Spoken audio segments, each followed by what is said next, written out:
Voici comment changer les lames de votre Rider Ryobi. Il existe deux méthodes pour remplacer les lames de votre tondeuse Rider sur batterie Ryobi. Vous pouvez démonter le plateau de coupe ou surélever votre Rider. Si vous choisissez de surélever la tondeuse pour remplacer les lames, assurez-vous qu'elle soit parfaitement stable et sécurisée avec le frein de parking bien enclenché. Ne pas prendre ces précautions représente un risque de chute de la tondeuse pouvant causer des blessures graves, voire mortelles. Attention, utilisez des boulons de lame d'origine Ryobi.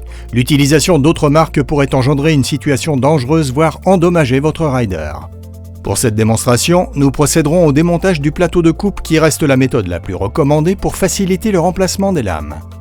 Pour enlever le plateau de coupe, il faut que le contrôle de direction soit en position neutre et que le bouton d'enclenchement des lames soit désactivé.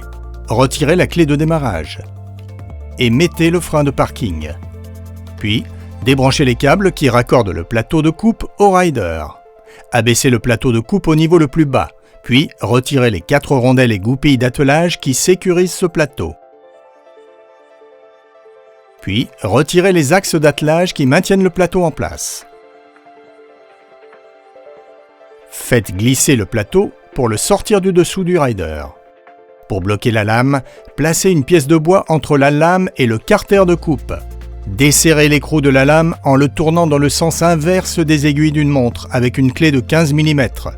Enlevez l'écrou de la lame, l'entretoise, la flasque de serrage et la lame. Placez la nouvelle lame sur l'arbre du moteur à l'endroit prévu. Assurez-vous que la lame soit bien placée pour que l'axe passe par le trou central et que les 2 trous de guidage latéraux soient bien positionnés. La lame doit être bien à plat sur le support. Les côtés incurvés de la lame doivent être orientés en direction du carter de coupe de la tondeuse et non du sol. Installez la flasque de serrage puis l'entretoise en alignant les côtés plats de chaque pièce. Assurez-vous que les côtés droits de l'entretoise soient bien alignés avec les côtés droits de la lame. À présent, vissez fermement à la main l'écrou de lame sur l'arbre. Pour finir, vissez l'écrou dans le sens des aiguilles d'une montre à l'aide d'une clé dynamométrique pour sécuriser le serrage. Le couple de serrage recommandé pour l'écrou de lame est de 68 à 74 Nm.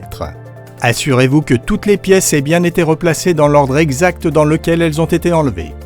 Répétez ces étapes pour remplacer la deuxième lame.